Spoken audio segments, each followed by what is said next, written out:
When the Minnesota Vikings hired first-time head coach Kevin O'Connell to be the new head man here in Minnesota, there was good vibrations. The culture change, going from the fear-based organization, people saying hi to Brian O'Neill in the hallway, all that stuff.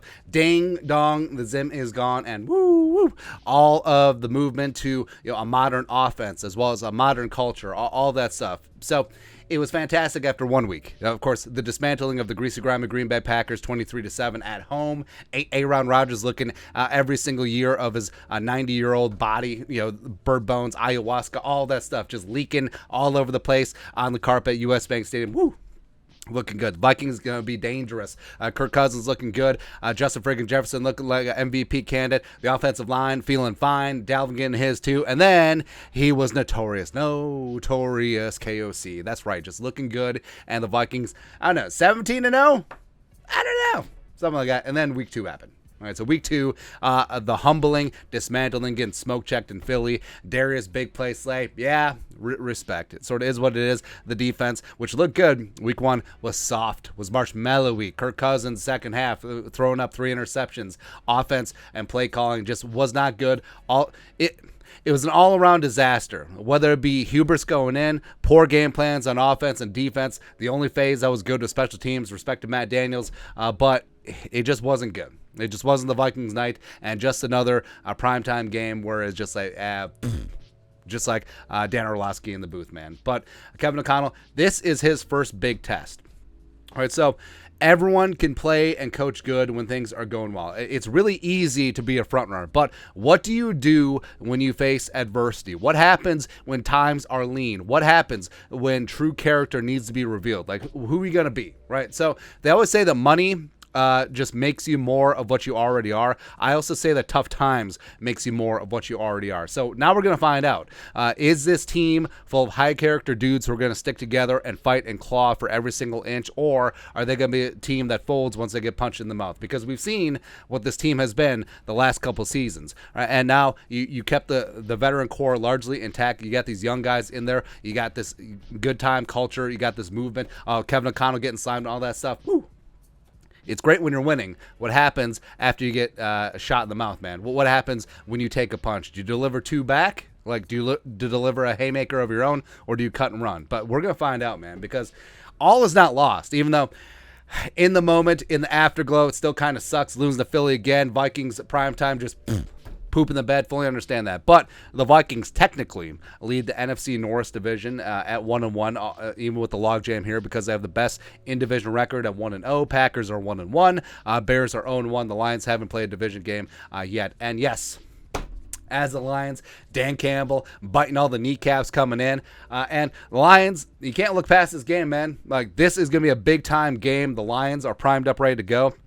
They have maybe one of the best offensive lines in football. The defense is legit. They're one of the best running teams in the game. And by the way, if you haven't seen the last 2 weeks, the Vikings run defense, not so much. So this is where Kevin O'Connell's first big test is coming in, where, hey, can you get your team off the mat on a short week? Because they're not even going to practice on Wednesday, which is standard first day of practice for a Sunday game, because they have travel coming up, going to London for the Saints game, and then no bye week, coming back for the Bears game at home week 5. So they're actually only going to practice Thursday and Friday ahead of Sunday's game against the Lions. So how is Kevin O'Connell going to get this young team off the mat, like pick themselves up off the pavement? No feeling sorry for yourself. You got a big time. Yes, you got humbled in prime time on national television against a very good team in your conference, but you got a big time division game against a Lions team that you could not take lightly anymore. By the way, this Lions team beat you last year in their building. So now you have a chance to start the season 2-0 in division, and then go smoke check the Saints in London, and then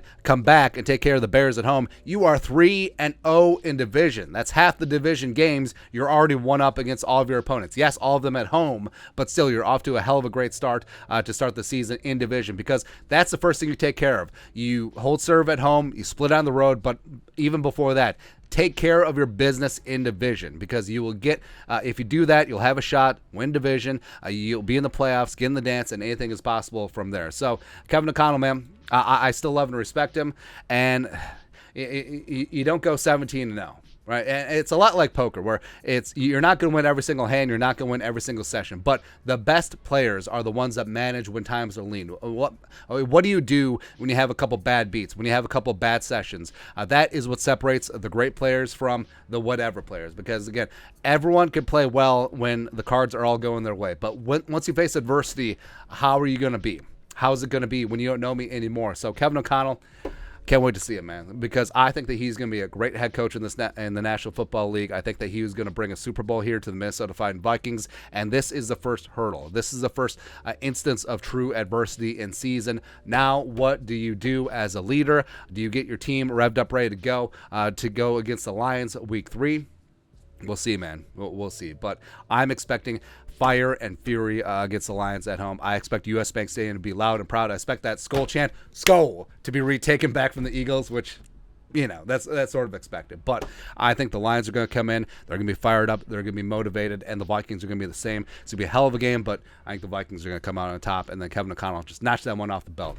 Check that off the list. Got back off the pavement. Get knocked down 7 times. Get up 8. That doesn't make sense. Don't care. All right, let's go, man. But your thoughts are thoughts. Kevin O'Connell's first big test as Vikings head coach is upon us. Let us know your thoughts and our thoughts in the comment section below. Subscribe for daily Vikings takes. Want to support the work? Put a little something in the Venmo. But till next time, Skol, production value.